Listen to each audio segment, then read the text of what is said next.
أسرة المحبوب دورا عشتم بالخير دهرا أنتم لله قوم ورجال لبر زخرا ما لكم غير المرا. ní kíkí táwọn tó máa ń fọ tó ń kíra wọn ní Allahu Akbar. àwọn ọmọ onímọ́tò tó ń kíra wọn wá díwájú àfa kó wá kọ́ sọ pé wọ́n máa dí àfa ní tọ́lọ́wọ́ fi kí. ويقولون في أنفسهم wọ́n sì máa sọ nínú ẹ̀mí wa wọ́n máa sọ nínú ẹ̀mí wa. لولا يعذبنا الله tó bá ṣe pé ọlọ́run á ṣèṣirò. لولا يعذبنا الله بما نقول. bí ibà ṣe pé ọlọ́run wọn fi àtẹwá lórí níta bá sọ ni. الله أكبر. gba àfọ̀hún bí ti ń pè lábàá ọ̀rọ̀ burúkú tí ń bá sọ sí. الله. tí ibà ṣe pé òun bẹ̀rù ọlọ́run ni má bẹ̀rù ọlọ́run. tọ́ ní ọ̀rọ̀ burúkú tó bá sọ sáfà. لولا. má jẹ́ kí irú ẹ̀ wúyé lẹ́mìí ẹ̀ rárá. الله.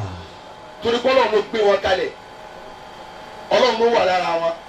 bí a bá ṣe kíní kan bó bá dùn wọn nú ọdún ọlọ́run tó wà lára wọn nínú. الله bí a bá ṣèdá kejì ọlọ́run tó wà lára wọn náà ló ṣe fún wọn ọlọ́run náà ló sì rí àtì. الله. لولا يعذبنا جهنم يصلونها وبئس المصير. ọlọ́run nínú àwọn ẹni báyìí gbogbo nínú àwọn ẹni tó bá ń ṣerú nǹkan báyìí hasbuhum jahannama hasbuhum jahannam iná jahannama ni ó tó wọn. وبئس المصير. ìtànpè ní masiru ìtànpè ní jahannamu ibì kan ní tí ìsọ̀kalẹ̀ burúkú kan tó burú jáì. الله أكبر. ìsọ̀kalẹ̀ burúkú kan tó ṣe kí ni o tó burú jáì. ìta fẹ́ lò nínú ọ̀rọ̀ wa òun náà ní pẹ́ẹ́lí àkún gbogbo wa ẹja jìnnà sí nǹkan tó ń jẹ́ ẹ̀ṣẹ̀. gbogbo ìran ẹ̀ṣẹ̀ pátá gbogbo fọ́ọ̀mù tó léwu kẹ́ṣẹ̀ mú wa ẹja sá fún. ọlọ́mọṣàwọlá àwọn ẹni ọlọ́run. gbogbo àdúrà wa tó ti gbà ọlọ́run àìní gbà má ọlọ́run irú àdánwò bẹ́ẹ̀ ọlọ́mọdé òṣèlè sí.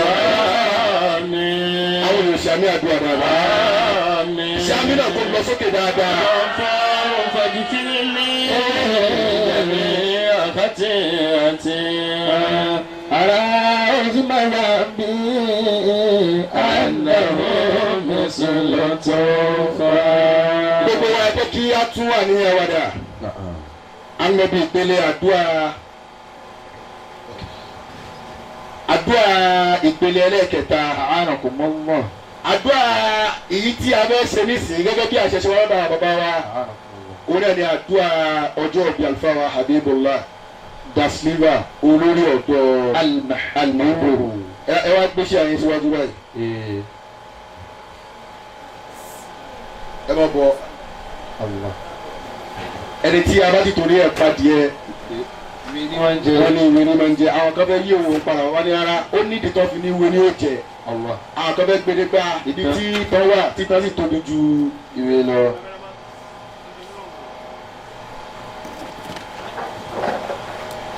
àlùfáà àwọn àbíbọ̀ ẹ jókòó ẹ tẹ́wọ́ ẹ méjèèjì gbogbo àti ajẹ́ lólùfẹ́ wa jẹ́ kí àwọn náà bá wọn tẹ́wọ́ nísìnyí àfáwà Muhammad àwọn ni wọ́n lè tiwa níbi àdúrà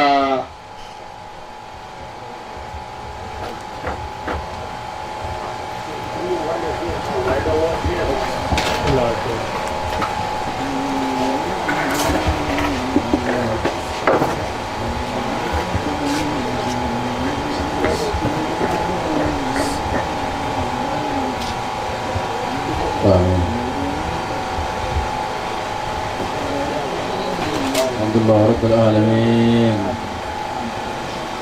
آمين آمين آمين آمين آمين آمين.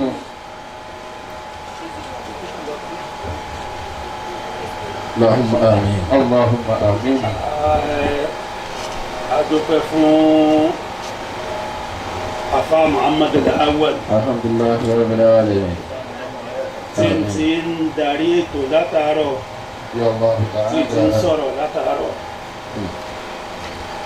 gẹ́gẹ́ bí wọ́n ṣe pín gbogbo àwọn tí wọ́n pín láti bẹ̀rẹ̀ dé orígun ibi tí a bá dé yìí òun ní pé àdúrà ni a fi gbogbo òní ṣe.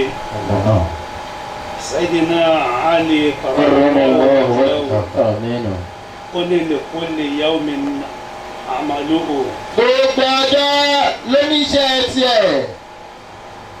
wa li kulli waqtin wajibatuhu. gbogbo àkókò sì yé òun ló ní responsibility tí yẹn máa tó ṣe ń bẹ̀.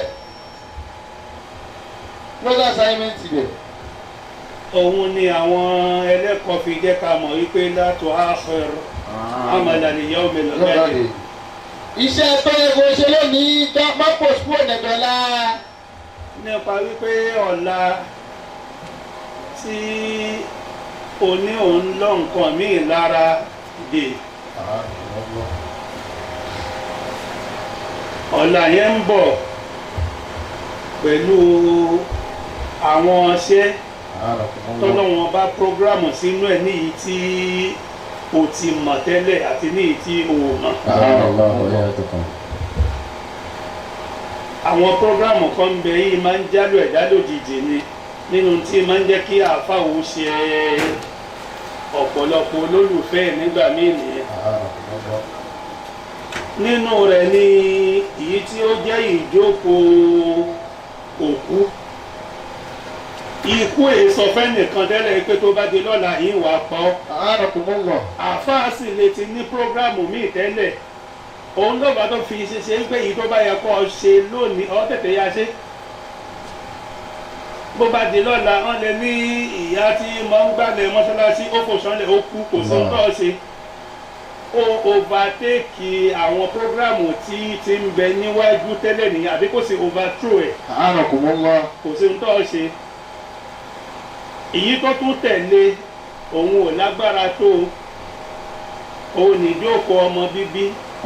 Wọ́n bá ní èèyàn bímọ àti mọ̀ wípé a ṣe ìkómọ rẹ̀ ní ìjọ mẹ́jọ. Ìkómọ rẹ̀ tá a ṣe níjọ́ mẹ́jọ ó sì ṣeé ṣe káwọn èèyàn ní àwọn ó sùn dìgbà kan káwọn tó ṣe àwọn kọ̀ fún lórúkọ ni òun ni mo fi ní ìyí wọn ò lágbára tó alákọ̀ọ́kọ́. Àfa Àbíbù ó lè pé on the 29 gan ni ọjọ́ yẹn gangan. Òun náà làkọ́kọ́ ẹni tí mo kọ́ ṣàdúrà fún níjọ́ Wednesday. Ó rí ẹ̀ púpọ̀ kí n tó bírèkì àwọn àṣkárì níbì kan orígun mẹ́ta àbí jù bẹ́ẹ̀ ló ń gbà míì ni màá fi ń ṣe àṣkárì. Àmọ́ àwọn orígun kan ń bẹ tí n bá ń bẹ láwọn orígun bẹ yẹn yìí lè bírèkì ẹ̀ nítorí ẹ̀. Kódà àwọn orígun kan ń bẹ ó ṣeé ṣe kó di pé tó bá di bóyá bíi 7:30 kí n sùn padà kí n tún kọ̀ntínú àwọn orígun míì. Àwọn orígun kan ń bẹ yìí lè bírèkì ẹ̀ nítorí tiẹ̀. Àmọ́ náà wá ní kí bí bírèkì àwọn orígun kan ó wá wáyé nítorí ti àfáà yìí ọlọ́mọọmọ prógrámù ẹ̀ sí àsìkò ìgbà tí ó tọ́ tó yẹ láti bírèkì ẹ̀. Jẹ́ kí n sọ kíní kan sí ọ létí náà ìṣẹ́jú kan.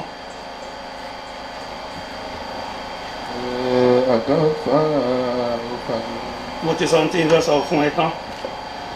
Bó o bá sì wò pé mo ń sọ̀rọ̀ lọ láàrin méjì mo tún sọ̀rọ̀ míì kẹ́lẹ́kẹ́lẹ́. Àwọn ọ̀rọ̀ táyé Ọlọ́run náà sọ ní kẹ́lẹ́kẹ́lẹ́ tí mọ̀láíkà Jìbìrìlù ò mọ̀ sí ń bẹ. Tó ṣe pé tí mọ̀láíkà Jìbìrìlù bá dé ọ̀dọ̀ ànábì ní ó tún wá máa wo sallallahu alayhi wa sallam. ìgbà wo ló wélé fún ọ.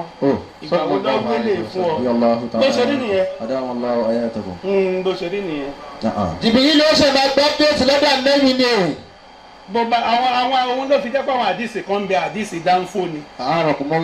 Ọmọ tó ṣe jẹ́ bẹ́ẹ̀. Àdìsí dọ̀yìn. Dọ̀yìn fò kọ́.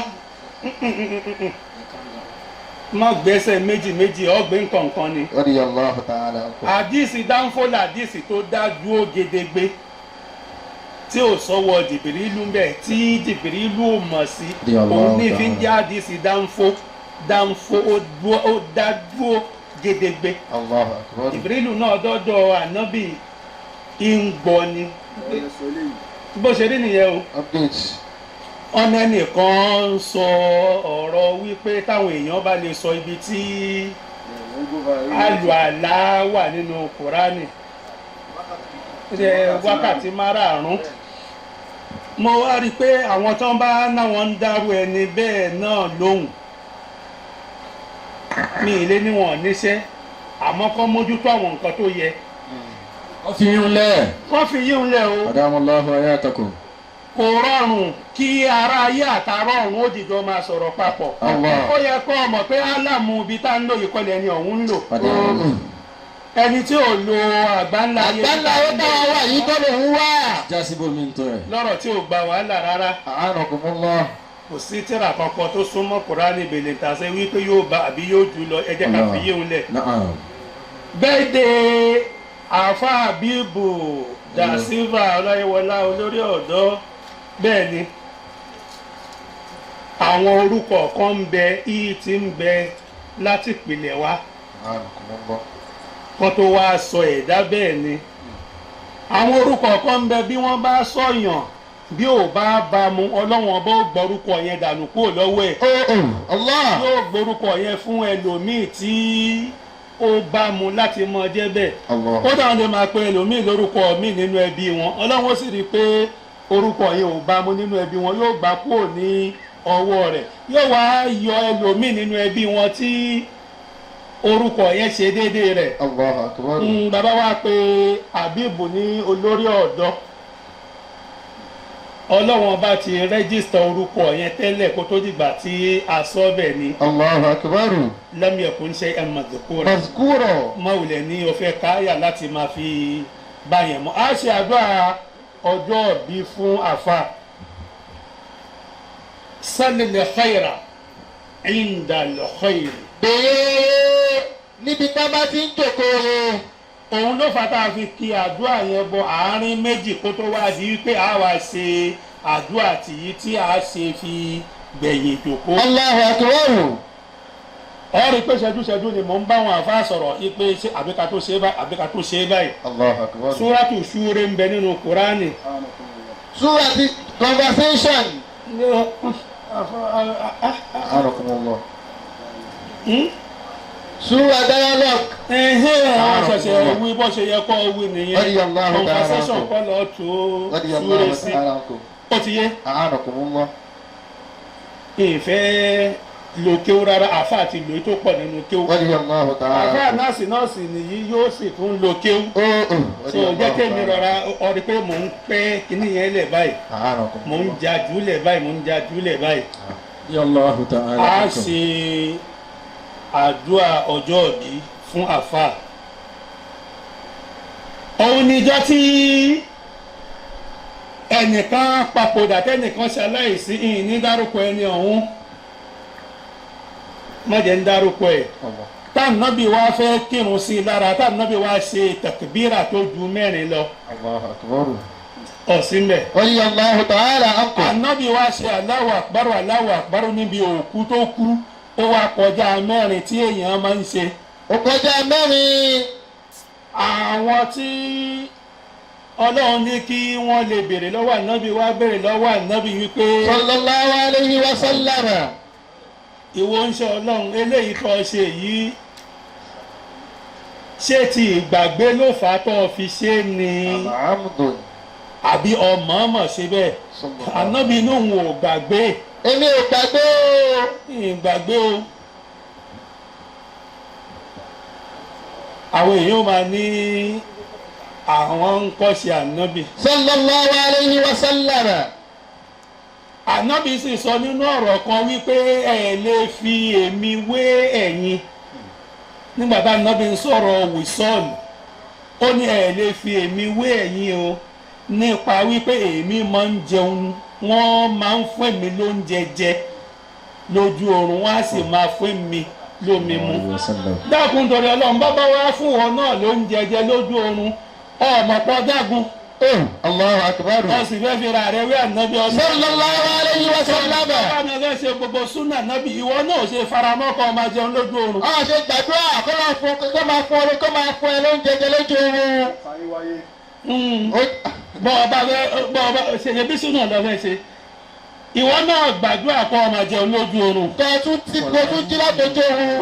wá wo nǹkan tí máa ń gbẹ̀yìn téèyàn bá ń jẹ lójú oorun. Allahu akbar. lókè rahmanu ìlà Muhammadu. pápá àti fẹ́ sọ̀rọ̀ ọ̀gbìn kéwú. orí pé mi rọra ń lò ó báyìí. Allahu ta'ala ankum. wọ́n wá bèrè lọ́wọ́ ànábì pé ṣé ìgbàgbé ló mú ọ ṣe bẹ́ẹ̀ ni àbí ti yí pé ọmọ kí lànábì wá wí. sallallahu alaihi wasallam. ànábì ní mi ò gbàgbé. ìgbàgbé ó náà mọ́ mo ṣe bẹ́ẹ̀ límọ̀ká nẹ́ẹ̀tì ìndọ́là. nítorí pòsíṣàn rẹ̀ nítorí ààyè rẹ̀ lọ́dọ̀ Ọlọ́run. bẹ́ẹ̀ni bẹ́ẹ̀ lẹ́nìkan kan náà wà ní ààyè lọ́dọ̀ aṣáájú níwọ̀ tọ́lọ́run bàbá ní kọ́ mọ ààyè ara rẹ̀. Allahu akbar. níwọ̀ tọ́lọ́run bàbá ní kọ́ mọ̀pọ̀ láyè tó ní máa ranjú má yẹ lómi. Allahu akbar. torí nínú nǹkan tó léwu láyé nìyẹn. ọlọ́run rí wípé òun dá àwọn ẹ̀dá ènìyàn pẹ̀lú irú rẹ̀ ló fi mọ́ọ́mọ́ ó wí bẹ́ẹ̀ fanabi ọlọ́run bíi mélòó ó ní khuzima ataytuka wa kun mina shakirin. nǹkan tí mo bá fún wa nábì Musa gbà kójókójó tó kò sì máa dúpẹ́. khuzima ataytuka. gbàǹkan tí mo fún ọ yìí. èyí tí n bá fún ọ ní kó o dì mú. jẹ́ ó tó ọ. jẹ́ ó tó ọ. ọ̀daràn lọ́wọ́ ayé ọ̀tọ̀ kù. wa kun mina shakirin. kò sì máa dúpẹ́ kó wá wà láàárín àwọn ìjọ ọlọ́pẹ́. kì í ṣe pé bóyá ọ̀rọ̀ ti àfa àbíbù délẹ̀ lónìí kí ọ̀jí tó jẹ́ bọ́dà rẹ̀ kó wá rò pé Almahbub ti gbé àbíbù ga lórí mi. Allahu ọmọ akbar. kókò tiẹ̀ tó kò jẹ́ rò bẹ́ẹ̀. kò ní wúyẹ́rẹ́ kan wá. ní sùúrù àbí kò gbé máìkì lọ fún ọ̀jí kó sọ bóyá ó rò bẹ́ẹ̀ ni kò jẹ́ rò bẹ́ẹ̀ kò tiẹ̀ lè rò. àárọ̀ kò mọ́ lọ. khuzima ataytuka. gbà yín tí mo fún ọ yìí. kò sì jẹ́ tó ọ. bẹ́ẹ̀ ni àárọ̀ kò mọ́ lọ. ọlọ́dún wífà nàbí yàyà náà pé yáyà àyà. ìwọ yáyà. khuzil kitaba bi quwwati. èyí tí mo pín fún ọ nínú tíyà yìí gbá mú dáadáa o. kó máa bẹ lọ́wọ́ ẹlòmíì ayé ó máa bẹ lọ́wọ́ ẹlòmíì àfẹ́ ẹlòmíì sáyé mi kò ní mọrírì àyè tó fi sí. Allahu akbar.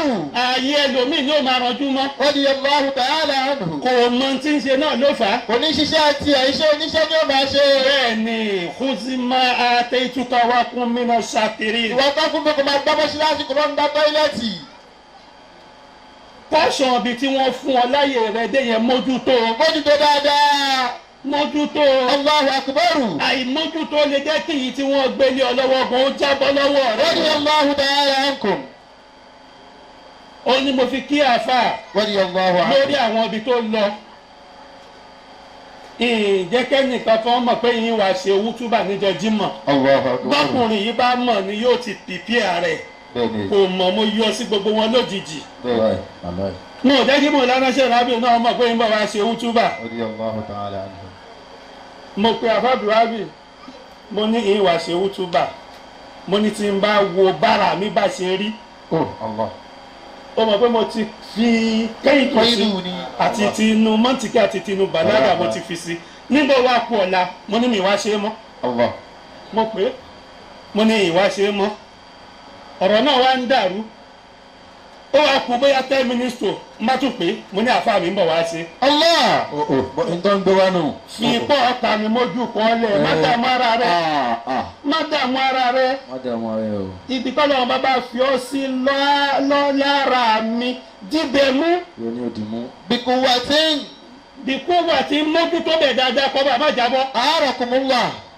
ọ jábọ́. bọ́ ọba ti ń rán tí ó kàn. àárọ̀ kò mú wà.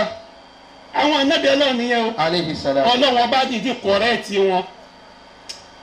o gbọ́. àárọ̀ kò mú wà. ó mí ni wípé àwọn àyè kan ń bẹ wọ́n gbọ́dọ̀ máa kọ̀rẹ́ẹ̀tì ẹni. kò sẹ́ni tó. Ọlọ́run ọba bá jẹ́ kó gba kọ̀rẹ́ṣọ̀n bá ọba gba kọ̀rẹ́ṣọ̀n ó kù sí ẹ lọ́wọ́. Allahu akbar. ta ló lè kọ̀rẹ́ẹ̀tì àwọn ànábì Ọlọ́run. bí òjò Ọlọ́run ọba tó dá wọn lọ.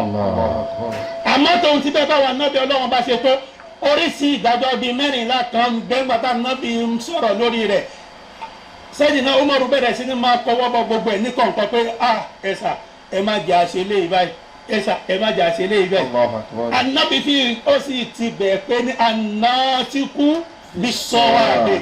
ẹni tí máa ń sọ tó lọ sọ bá ọ̀rọ̀. Yorùbá máa ń dọ̀ ọ́ láàmú. A'anakumullah. Yorùbá máa ń dọ̀ ọ́ láàmú bàbá rẹ̀ sì gbọ́ Yorùbá gan. Radiyallahu ta'ala anhu. Anátíkú bí sọ́wọ́ àbẹ̀ ẹni tó ṣe pé tó bá sọ̀rọ̀ yóò sì bọ́ sójú bọ́lọ́run bá ṣe fẹ́. Allahu akbar. ẹni tó ṣe pé tó bá sọ̀rọ̀. tọ́mọ́tò ti bẹ́ẹ̀ Sayyidina Umaru òṣàyẹ̀ ń lò. Allah. gbogbo àwọn adájọ́ ọjọ́ náà lọ́wọ́ wa ń lòdì sí nígbà tọ́rọ̀ adájọ́ yìí pé ká máa fẹ́ àwọn kírísítẹ́nì ṣẹlẹ̀ Umaru ní ẹnirọ́ ó níbo làwọn tiwa tí ìlọ́kọ dé tá a fi máa lè fẹ́ wọn bẹ́ẹ̀ náà nígbà tó ní ká yọ zakati fún wọn ó ní ẹ jẹ́ káwọn ará ilé ó kọ́kọ́ yó gbogbo àwọn adájọ́ bẹ́ẹ̀ pọ̀ lọ tó ń ti bẹ́ẹ̀ kò lu àyè òun nílòkulò Allahu akbar. máa lu àyè kan bá fún ọ nílòkulò ó ti yé A'anakumullah. nínú ọpẹ́ tí n máa ń dá fún Ọlọ́run láyé nìyẹn Alhamdulillah. bí n bá ń bẹ lọ́dọ̀ Mọ̀lánà Sheikh Rabiu yín wà á máa sọ̀rọ̀ sọ Mọ̀lánà Sheikh Rabiu sọ̀rọ̀ ńgbà míì yín bá wá sọ̀rọ̀ bí n bá wá padà fẹ́ sọ̀rọ̀ bóyá lálẹ́ àbí tí n bá fẹ́ sọ̀rọ̀ níjọ́ kejì yín ti sọ hàlì bọ́ bá ń bẹ lọ́dọ̀ àwọn ẹni ọlọ́tọ̀ bá ti mọ hàlù sọ ọ̀ tí mọ nǹkan kan. tí ẹ bá ń bẹ lọ́dọ̀ àwọn ẹni ọlọ́run ìyẹn máa ń ṣẹ̀ṣẹ̀ sí ni o. bọ́ bá ti mọ̀ ṣe sí sọ ọmọ nǹkan kan. wọ́n tó bá ti mọ̀ ṣe sí ọmọ kankan. sí nǹkan kan tó yí ọ rárá. Allah ọmọ kankan. bá ti mọ̀ ṣe sí. bó bá wá di bóyá lálẹ́ tí n bá wá fẹ́ sọ̀rọ̀ lórí nǹkan yẹn àbí pé ọ̀rọ̀ àná mo ní mò láàzọ̀ lórí ẹ̀ ọmọ tí mo dáná ṣe Rabiu àwa wí. Radiyallahu anhu. ihun tí ó wù ni pé ìbọ̀pọ̀rọ̀ ńlá ti wà lórí ẹ̀. Allahu akbar. ihun tí ó kọ́kọ́ wí nìyẹn pé mo mọ̀ pé bọ́ọ̀ ṣe sọ̀rọ̀ ọ̀rọ̀ ń bẹ lórí ẹ̀. Allahu akbar. mo mọ̀ pọ̀rọ̀ ń bẹ ń bẹ. Radiyallahu ta'ala. yìí ṣẹ̀ṣẹ̀ wá sọ nígbà yẹn sísọ tí wá sọ nígbà yẹn ó wà wúlò. Allahu akbar. fún zimọ àtẹ̀tùkà. gbogbo nǹkan tó bá ti fún ọ nípìn ìwọ tó bá ti fi sórí chair mẹ́ńtẹ́nì chair ìwọ tó bá fi sórí ẹní mẹ́ńtẹ́nì ẹní ìwọ tó bá fún sí. wọ́n kún mi náà ṣàkìrí. gbogbo ipò tó bá wá fún kálukú ẹja wa máa dúpẹ́ ká sì dibẹ̀ mú dáadáa o. kí ló ń wí yìí. A'anakumullah. àyè pọ̀ gan-an lọ́dọ̀ àwọn ẹni ọlọ́tọ̀ yẹn bá farabalẹ̀ ọkùnrin kan bẹ ní Òṣòdì lọ́dọ̀ Sheikh Islam. Radiyallahu anhu. Ajé Abdulhakeem special. Allahu akbar. ó ṣe é ṣe kọ́rọ̀ yìí ó dé ibi táwọn náà ti gbọ́. Allahu. àwọn èèyàn ti ń bẹ láàyè yẹn kó tó di wípé Ajé Abdulhakeem special bọ́ síbẹ̀. Allah. àmọ́ má jẹ́ kí n sọ̀rọ̀ tá a fẹ́ dàbí ìgbà tí mo sọ̀rọ̀ jù torọ́rọ̀ ṣòro sọ torí tí n bá sọ ní sọ wípé ó fẹ́ jẹ́ wípé àsìkò tiẹ̀ ní Mọ̀lánà Sheikh Islam gbádùn jù àwọn ẹlòmíín lè tún ní kò rí bẹ́ẹ̀. Allah. àmẹ́mi mọ̀ pé àsìkò yẹn ń bẹ nínú àsìkò tí Sheikh Islam gbádùn. Radiyallahu. kì í ṣe pé Sheikh Islam náwọn ìyàwó náwọn obìnrin tó lè ṣe oúnjẹ gbogbo oúnjẹ Sheikh Islam láyé Ajé Abdulhakeem special ní mọ́ǹsì. Radiyallahu ta'ala. ààyè kan nìyẹn kì í sì ṣe pé bóyá ààyè tá a wí yẹn kò jàdú ààyè tá a wí yìí kì í sì ṣe pé bóyá ó wá lo ààyè yẹn kò wá rí tiẹ̀ mú kò wá rí tiẹ̀ ṣe lọ́dọ̀ Sheikh Islam. Radiyallahu ta'ala. oníkálukú ò rí tiẹ̀ mú oníkálukú ò rí tiẹ̀ ṣe lọ́dọ̀ àwọn ẹni Ọlọ́run. tí ẹ bá gbọ́dọ̀ dà wọ́n ní tí ọlọ́run. wọ́n bá ti láníyàn tó dáa. tí ẹ bá ti lẹ́nìyàn tó dáa àyè tó bá fi ọ́ sí tó bá ti mójútó ọ̀rí tí ẹ ṣe bá wọ́n sí. oníkà wallahi tallahi billahi alladhi la ilaha illa huwa ọgbọ́n tó jẹ́ fíjímọ̀ ò ní waste láyé. Allahu akbar. kíyàsí àwọn ẹni ọlọ́run. ọ̀lẹ́ katira kan qimatul aqli fil Islam. pòsíṣọ́nù làákàyè ìpọ́tẹ́ǹtì làákàyè. sáà má dàrọ̀ láàmú sáàkọ̀ dárúkọ qimatul aqli fil Islam. Allah. ọ̀rí ọ̀rọ̀ fíjímọ̀ ń bẹ̀ tó pọ̀. Allahu akbar. oníkálukú wa máa lo ààyè rẹ̀ gẹ́gẹ́ bọ́lọ́run bàbá ti ní kó lò ó. khudh ma ataytuka wa kun mina shakirin. gbogbo farabalẹ̀ jẹ́ kí n kọ́ lo kíwèé yọ̀kọ́ kékeré ń bẹ̀ yẹn. kábọ́ síbi àdúrà ló kù mo ní mi ìfẹ́ lò nǹkan kan àmọ́ jẹ́ kí n lọ yọ ọ̀kan kékeré kọ́ lè bá a mọ̀ pé mi rè é ṣe ẹgbẹ́ ìwọ yìí ni ìwọ yìí Ibrahima yìí ìṣe ẹgbẹ́ Ibrahima yìí. àwọn tíra pọ̀ tó sọ oríṣiríṣi oníranran nǹkan tó fa gbólóhùn fúzímà àtẹ̀tùkà wọ́n kọ́ mi rẹ̀ ṣàkiri àmọ́ gbogbo àwọn tíra aka gbogbo ẹ̀ náà gbogbo ẹ̀ la kà àmọ́ gbogbo wọn yẹn ò kàn mí ẹyọ kan ló kàn mí nínú àwọn ohun tó fà á afa Muhammadu Lawal ẹyọ kan tó kàn mí òun ni wípé anabi Musa ṣojú kòkòrò Suratul Fatiha alayhi salatu wassalam. ẹyọ kan ẹnìkan ní sọ wọ́n ní anabi Musa ṣojú kòkòrò Suratul Fatiha. ọ̀nà òun ló fà tọ́lọ́run fi sọ fún pé Musa kùsìmá àtẹ̀yìntúkà. ibi tó ń lè náwó sí wọn ò ga púpọ̀. wọ́n lè ṣáàkì. wọ́n ní kì í sì ṣe odindi Suratul Fatiha lódindi náà ni ó fa ọ̀rọ̀ yẹn wọ́n ní àyà ẹyọ kan nínú Suratul Fatiha ni ànábì Musa ń jowú rẹ̀. Allahu akbar. àyà ẹyọ kan yìí má àyà ẹyọ kan tó jẹ́ àwọn àyà ẹyọ kan náà wọ́n ní kì í ṣe odindi Fatiha lódindi wọ́n ní ó fẹ́ jẹ́ pé àyà ẹyọ kan yẹn gan náà ló tóbi nínú Suratul Fatiha ẹ jẹ́ ká ṣe àwọn ọjọ́ bí ọwọ́ náà fẹ́ ka Suratul Fatiha fún ọ wá ní ṣe Fatiha náà lọ ṣé Fatiha lásán náà ni. wọ́n ní ẹ̀ka Fatiha ní Fatiha náà lọ fẹ́ ka ọ̀dẹ̀ olódo Suratul Fatiha tó ti jẹ́ ànábì Ọlọ́run bá jowú rẹ̀. má wí bẹ́ẹ̀ mọ́. àyà kan nínú ẹ̀ ló ti jowú. odindi ànábì Ọlọ́run ní dákẹ́. àyà kan tó jowú ni má wí bẹ́ẹ̀ mọ́ gbogbo ìyá ni. nínú Suratul Fatiha. wọ́n fẹ́ ka méjèèjì òní fún wọn. wọ́n fẹ́ ka Suratul Fatiha wọ́n wá ní kí wọ́n tẹ́wọ́ ọwọ́ wo pé o ti rò pé útúbà ńláńlá kan ni wọ́n á kà ní. Fatiha tí ò lè tẹ́. ẹni ò ní òmù ká gbóná mi sà. tí ò lè tí. Fatiha tí ò lè tẹ́. ó sọ̀kalẹ̀ Mákà ó sọ̀kalẹ̀ Mádínà. Radiyallahu ta'ala ankum. wá lè torí pé ó sọ̀kalẹ̀ lẹ́ẹ̀mejì kọ́ wá ní ọ̀ọ́ka nínú irun lẹ́ẹ̀mejì irun rẹ̀ ó bàjẹ́. Allah. bọ́ bá torí kó sọ̀kalẹ̀ lẹ́ẹ̀mejì tọ́ bá náà fẹ́ ká lẹ́ẹ̀mejì irun rẹ̀ bàjẹ́. Allahu akbar. àṣé ó sọ̀kalẹ̀ lẹ́ẹ̀mejì yẹn èyí tá ayé àti tàlùkíámọ̀. Allahu akbar. tá ń lò tá ayé la ṣe ń lò àti ìlò tàlùkíámọ̀. Allahu akbar. tọ́ba náà fẹ́ torí pé bóyá bí Suratul Fatiha ṣe tó tọ́ba wa ní ọ̀ọ́ka lẹ́ẹ̀mejì irun rẹ̀ bàjẹ́. Allah.